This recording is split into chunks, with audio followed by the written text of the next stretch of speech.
जय हिंद साथियों। आज हमारा हिंदी का प्रैक्टिस सेट नंबर 8 है। जैसा कि हमने बताया था कि यह जो प्रैक्टिस सेट है ना, ये Uttar Pradesh police constable exam 2024 को देखते हुए तैयार किया गया है। ठीक है, आते हैं अपने पहले क्वेश्चन पे। कह रहा निम्न में सर्वनाम शब्द है, तो देखिए कौन जो है ना, ये सर्वनाम शब्द है। ठीक है, ऑप्शन नंबर डी सही जवाब होगा। अगर हम बात करें सर्वनाम शब्द की, तो देखिए सर्वनाम सबसे पहले बात ये कहते हैं सर्वनाम होते क्या हैं। तो सर्वनाम वे शब्द होते हैं साथियों जो संज्ञा के स्थान पर प्रयुक्त किए जाते हैं। राइट। अच्छा, अगर पूछ दे कि सर्वनाम के कितने भेद होते हैं, तो सर्वनाम के 6 भेद होते हैं। और पूछ दे कि सर्वनाम शब्दों की संख्या कितनी होती है, तो 11 होती है। तो संख्या कितनी होती है, 11 होती है, और भेद कितने होते हैं, 6 होते हैं। राइट। आगे कह रहा है दिग्भ्रम उदाहरण है किसका, तो साथियों व्यंजन संधि का। ठीक है, जब इसका आप संधि विच्छेद करेंगे तो आप पाएंगे कि दिक, ठीक है, प्लस भ्रम। ठीक है, क्या होता है, दिक प्लस भ्रम। अब जो क है ना, ये अपने ही वर्ग के तीसरे में, यानी वर्ण जो तीसरा वर्ग है उसी में मतलब कन्वर्ट हो जाएगा। मतलब क जो है हमारा क ख ग में कन्वर्ट हो जाएगा। ठीक है, अब चूंकि क आधा है तो ग भी हमारा आधा होगा। ठीक है, तो दिग्भ्रम में हमारा ग क्या है, आधा होता है। राइट। चलिए आगे चलते हैं क्वेश्चन नंबर 3 पे। करा निम्नलिखित तत्सम तद्भव में से कौन सा विकल्प शुद्ध है। मतलब क्या है, 3 गलत 1 सही है। देखिए लौंग का लोग लोंग लांग नहीं होता है। ठीक है, क्या होता है, लौंग होता है ना। ऑप्शन नंबर डी बिल्कुल सही जवाब होगा। ठीक है, क्वेश्चन नंबर 4 कह रहा है कि रसिक प्रिया के रचयिता हैं। बताइए रसिक प्रिया का रचयिता कौन है, तो केशवदास जी हैं। कौन, केशवदास, यानी ऑप्शन नंबर डी क्या बिल्कुल सही जवाब है। अच्छा, अगर हम बात कर लें कि केशवदास की प्रमुख रचनाएं और कौन कौन सी हैं, देखिए कवि प्रिया है, ठीक है, छंदमाला, रामचंद्रिका, वीर सिंह देवचरित और विज्ञान गीता। ये सब किसकी हैं, ये सब केशवदास की हैं। राइट। आगे हम बात करते हैं क्वेश्चन नंबर 5 की। कह रहा राष्ट्र की भाववाचक संज्ञा है, तो साथियों राष्ट्र की क्या होता है, राष्ट्रीयता होता है। ठीक है, ऑप्शन नंबर डी सही जवाब होगा। ठीक। आगे कह रहा है क्वेश्चन 6 में, कह रहा है निम्नलिखित में से कौन सा शब्द हिंदी शब्दकोश में सबसे पहले आएगा। कौन सा सबसे पहले आएगा, जो देखिए जो ऋक्ष है ना, ये सबसे पहले आएगा। ठीक। अच्छा, ऋक्ष के बाद ऋग्देव, ठीक है, फिर ऋजु और फिर ऋण आएगा। ठीक है, आगे चलते क्वेश्चन नंबर 7। कह रहा चक्रपाणी, चंद्रभाल तथा सुलोचना में क्रमशः समास है, कौन सा है, तो सभी बहुब्रीहि समास के उदाहरण है। ठीक है, यानी ऑप्शन नंबर सी बिल्कुल सही जवाब होगा।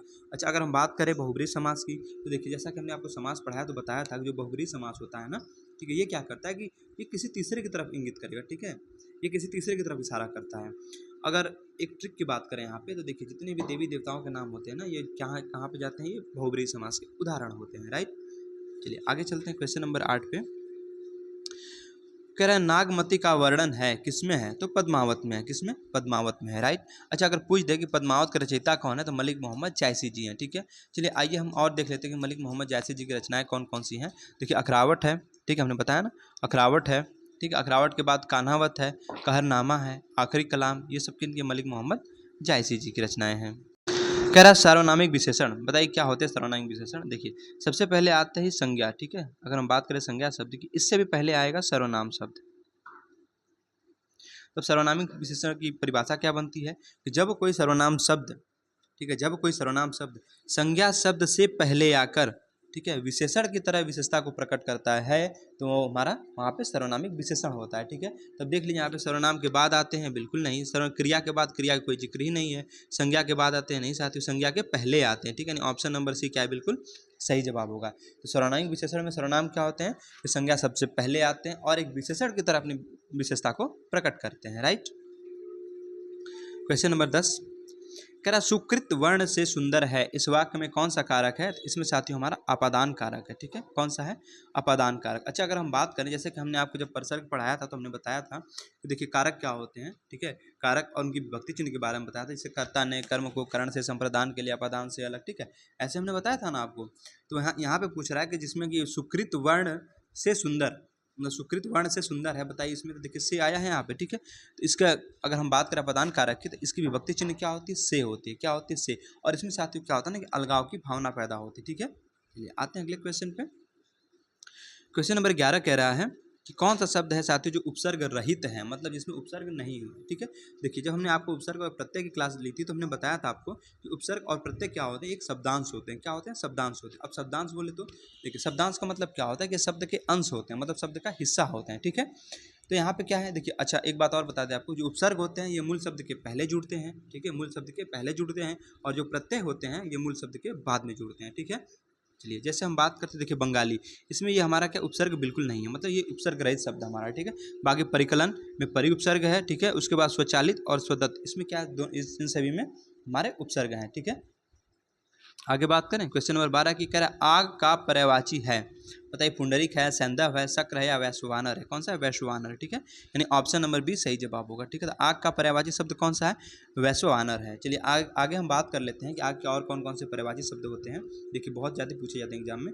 अनल है, पावक है, कृषाणु है, दहन है, ज्वाला, हुतासन, धूमकेतु, ये सब किसके? आग के पर्यायवाची शब्द। एक बार फिर से देख लीजिए, अनल, पावक, कृषाणु, दहन, ज्वाला, हुतासन, धूमकेतु, ये सब आग के पर्यायवाची शब्द हैं। राइट। क्वेश्चन नंबर 13 कह रहा है कि निम्नलिखित में से विलोमार्थी का सही युग्म नहीं है।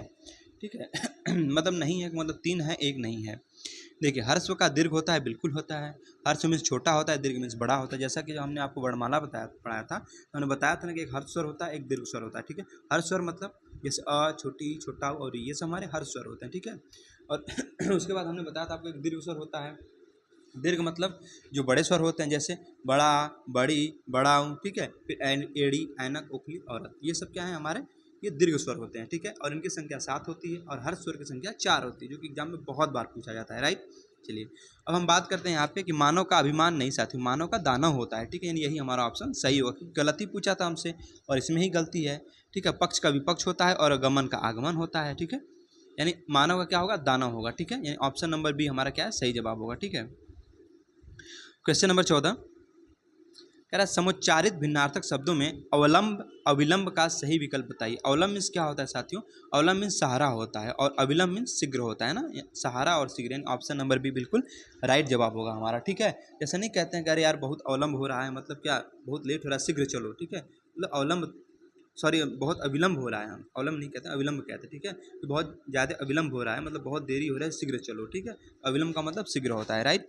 आगे कह रहा है साथियों, ये हमारा विराम चिन्ह से क्वेश्चन दिया है, पूछा कि ये जो विराम चिन्ह है, ठीक है, इसे क्या कहते हैं? इसको विवरण चिन्ह कहते हैं, तुल्यता सूचक कहते हैं, लाघव चिन्ह कहते हैं, संयोजक शब्द कहते हैं। ठीक है, और संयोजक चिन्ह कहते हैं। तो साथियों हमारा विवरण चिन्ह होता है। ठीक है, विवरण चिन्ह होता है। राइट। अच्छा, तुल्यता सूचक चिन्ह क्या होते हैं? इस प्रकार के होते हैं। ठीक है, जो बराबर वाले चिन्ह होते हैं हमारे, ये तुल्यता सूचक चिन्ह होते हैं। अच्छा, एक होता है साथियों योजक चिन्ह। ठीक है, योजक चिन्ह कैसे होता है? एक छोटा सा से डैश होता है। ठीक है, और उसके बाद बात करें लाघव चिन्ह की, तो लाघव चिन्ह एक छोटा जैसे गोला होता है। जैसे आपने देखा होगा कि लिखा होगा डॉक्टर, ऐसे लिखा जाता है, तो ये हमारा लाघव शब्द होता है। ठीक है, मतलब ये क्या करता है? शब्द को छोटा करने का काम करता है। ठीक, चलिए आगे चलें। क्वेश्चन नंबर 16 कह रहा है शेर को देखकर उसका होश उड़ गया का शुद्ध रूप है। ठीक है, तो शेर को देखकर उसके होश उड़ गए, यानी ये ऑप्शन नंबर डी क्या है? बिल्कुल सही जवाब होगा। राइट। चलिए आगे हम बात करें क्वेश्चन नंबर 17 की। ठीक है कह रहा है कि मृगावती के रचनाकार हैं। मृगावती के रचनाकार कौन है? इसके रचनाकार साथियों हमारे कुतुबन है। कौन है? कुतुबन, यानी ऑप्शन नंबर सी बिल्कुल सही जवाब है। क्वेश्चन नंबर 18 कह रहा है बंदूक एक उपयोगी, बताइए क्या है? औजार है कि अस्त्र है? ठीक है, या फिर शस्त्र है या रक्षक है? तो बंदूक हमारी क्या है साथियों? बंदूक हमारी एक उपयोगी क्या है? शस्त्र है। क्या है? शस्त्र। अब देखिए शस्त्र क्या होते हैं, इनके बारे में समझिए। देखिए शस्त्र वह होता है ना जो उसको चलाते समय चलाने वाले व्यक्ति के पास में रहता है। जैसे जैसे बंदूक हुई, रिवॉल्वर हुई, तलवार हुई, ढाल हुई। ठीक है, इनको हम फेंक कर नहीं चलाते, ये चलाने वाले के पास में रहते हैं। राइट, तो ये हमारे शस्त्र होते हैं। ठीक है, और अस्त्र क्या होते हैं? जो फेंक कर चलाए जाते हैं। ठीक है, जो फेंक कर चलाए जाते हैं। क्वेश्चन नंबर 19 कह रहा खड़ी बोली की पहली रचना है, बताइए कौन सी है खड़ी बोली की पहली रचना? तो खड़ी बोली के साथ जो पहली रचना है वो कौन सी है? प्रेम सागर है। कौन सी? प्रेम सागर, यानी ऑप्शन नंबर ए सही जवाब होगा। ठीक है, अच्छा अगर पूछ दे कि प्रेम सागर जो पुस्तक है इसके लेखक कौन है, या प्रेम सागर किसने लिखी है? ठीक है, तो प्रेम सागर पुस्तक के जो लेखक है वो लल्लू लाल ने लिखा है। किसने लिखा है? लल्लू लाल ने। ठीक है, यानी प्रेम सागर पुस्तक को लल्लू लाल ने लिखा है। ठीक है, अच्छा अगर पूछ दे आपसे कि नासिकेतोपाख्यान इसके रचयिता कौन है? तो सदल मिश्र जी हैं। ठीक है, और ढोला मारूरा दूहा कलोल की है। किसकी? कलोल की है। राइट। क्वेश्चन नंबर 20 जह तह मज्जा मांस रुचिर लखी परत बखारे बगारे जित जित छिटके हाड़ सेत कहूँ कहूँ रत्नारे। बताए इस अवतरण में है क्या? विभत्स रस है, भयानक रस है, अद्भुत रस है, हास्य रस है। जैसे कि अगर आप इसके रूट वर्ड को पकड़िए तो इसको पढ़ने में ऐसा लग रहा है ना कहीं घृणा की भावना पैदा हो रही है। ठीक है, क्योंकि मतलब इसमें इस तरह की बात कह रहा है यहाँ पे कि जह तह मज्जा मांस रुचिर लखी लखी लखी परत बगारे जित चित छिटके हाड़ सेत कहूँ कहूँ रत्नारे। ठीक है, तो इसमें बताइए कौन सा हमारा रस है? इसमें साथियों हमारा विभत्स रस है। ठीक है, कौन सा? विभत्स रस है, यानी ऑप्शन नंबर ए। अच्छा, इसका स्थायी भाव क्या होता है? जुगुप्सा होता है। क्या होता है? जुगुप्सा। ठीक है, आगे चलते हैं क्वेश्चन नंबर 21 पे। कह रहा इन पंक्तियों में कौन सा छंद है। अब छंद पूछा है कि साई सब संसार में मतलब को व्यवहार, ठीक है, साई सब संसार में मतलब को व्यवहार, जब लगे पैसा गांठ में तब लग ताको यार। बताइए इसमें कौन सा छंद है। दोहा है, सोरठा है, चौपाई है, कुंडलिया है, ठीक है। इसमें हमारे साथियों क्या है, दोहा है। क्या है, दोहा, ठीक है, दोहा। अगर बात करते हैं आगे क्वेश्चन नंबर 22 की। कह रहा तापस बाला सी गंगा कुल में, अलंकार बताइए। तापस बाला सी गंगा कुल में कौन सा श्लेष है या उत्प्रेक्षा है, उपमा है या रूपक है, ठीक है। तो इसमें कौन सा साथियों, इसमें हमारा उपमा अलंकार है। कौन सा, उपमा अलंकार है, ठीक है। देखिए उपमा अलंकार कहते किसे हैं। देखिए जहाँ किसी वस्तु या व्यक्ति की किसी अन्य वस्तु या व्यक्ति से तुलना की जाती है वहाँ उपमा अलंकार। जैसे झील सी गहरी आंखें, झील सी गहरी आंखें। हमने आपको जो उपमा अलंकार पढ़ाया तो हमने बताया था इसके 4 अंग होते हैं, उपमान, उपमेय, ठीक है, साधारण धर्म और वाचक शब्द, ठीक है। चलिए आगे चलते हैं। अच्छा हमने आपको ये भी बताया था कि एक होता है साथियों पूर्णोपमा, एक होता है लुप्तोपमा, जिसमें ये चारों जो अंग होते हैं मौजूद होते हैं तो वहाँ पूर्णोपमा अलंकार होगा। और जहाँ कोई एक भी मतलब ऐसा होता है कि जहाँ 4 में से कोई एक भी अगर गायब हो वहाँ पे, ठीक है, मौजूद ना हो तो वहाँ पे लुप्तोपमा अलंकार होता है, राइट।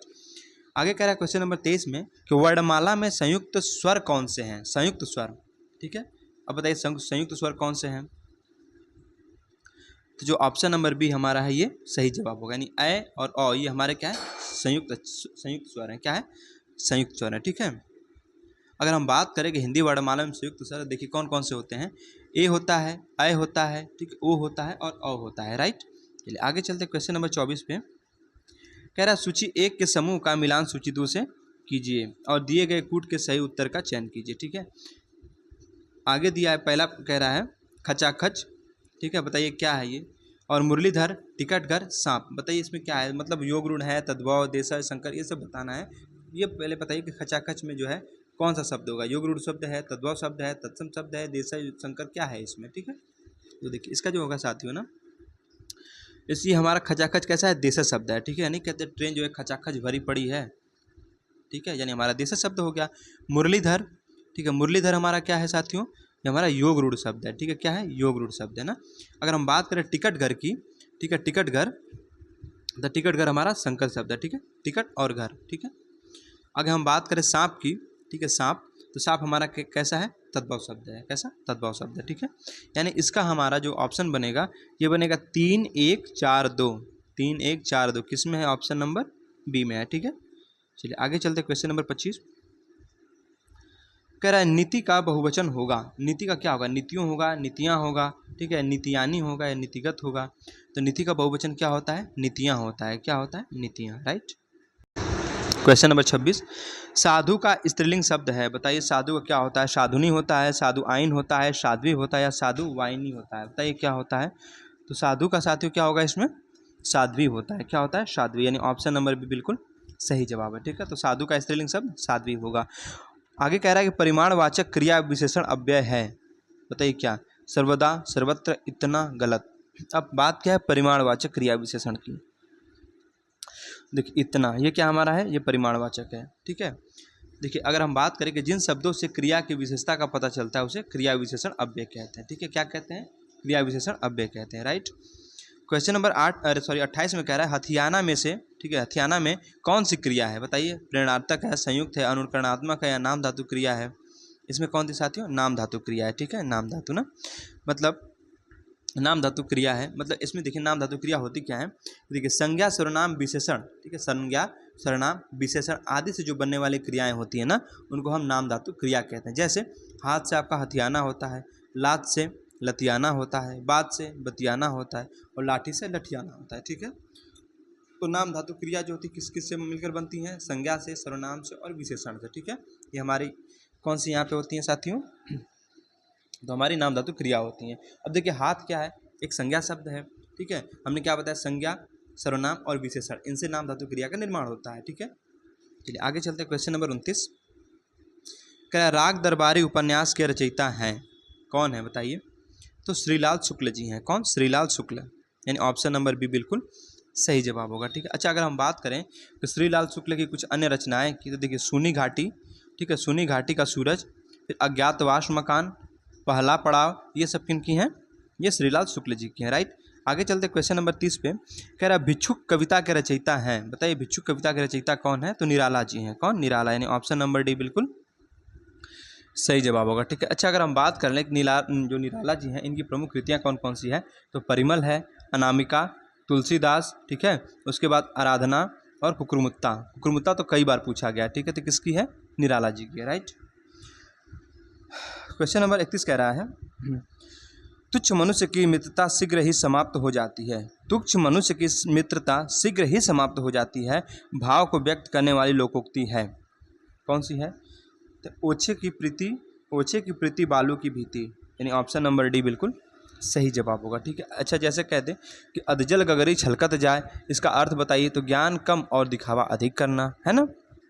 अच्छा, आगे कह रहा है कि थोथा चना बाजे घना, अब इसका अर्थ क्या होगा कि ओछा व्यक्ति सदा दिखावा करता है। उसके बाद एक ऑप्शन और दिया है आपको, कबहू निर्मिस होए न कागा, इसका अर्थ क्या होगा? दुष्ट अपनी दुष्टता नहीं छोड़ता है, राइट। अब हमारा आ गया गद्यांश। ठीक है, अब गद्यांश को पढ़ के हमें उत्तर देना है प्रश्नों के। कह रहा है धरातल से युद्ध की, ठीक है, धरातल से युद्ध की विभीषिकाओं को सदा सदा के लिए समाप्त करने के लिए गांधी जी ने विश्व को अहिंसा रूपी अस्त्र प्रदान किया। गांधी जी कहा करते थे कि प्रेम और अहिंसा के द्वारा विश्व के कठोर से कठोर हृदय को भी कोमल बनाया जा सकता है।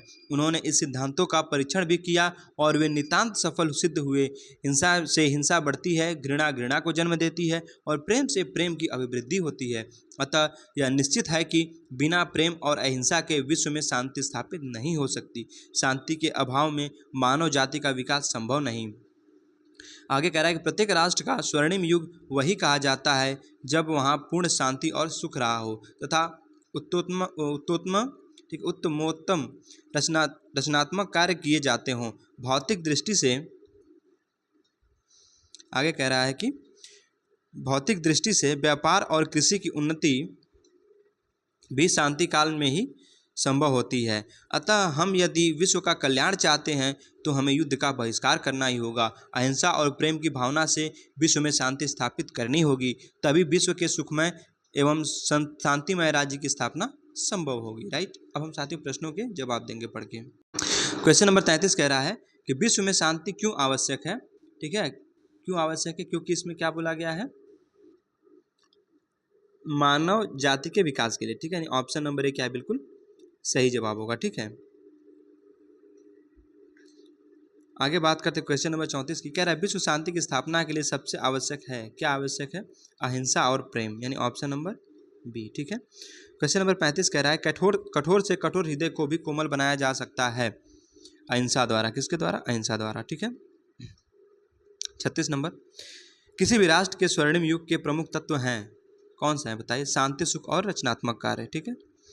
आगे कह रहा है नितांत शब्द का उपयुक्त पर्याय है, बिल्कुल, यानी ऑप्शन नंबर बी बिल्कुल सही जवाब है।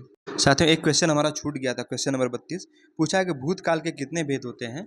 तो भूतकाल के साथियों हमारे 6 भेद होते हैं। ठीक है। तो अगर सबसे पहले पूछ दे काल, ठीक है, काल का अर्थ समय होता है।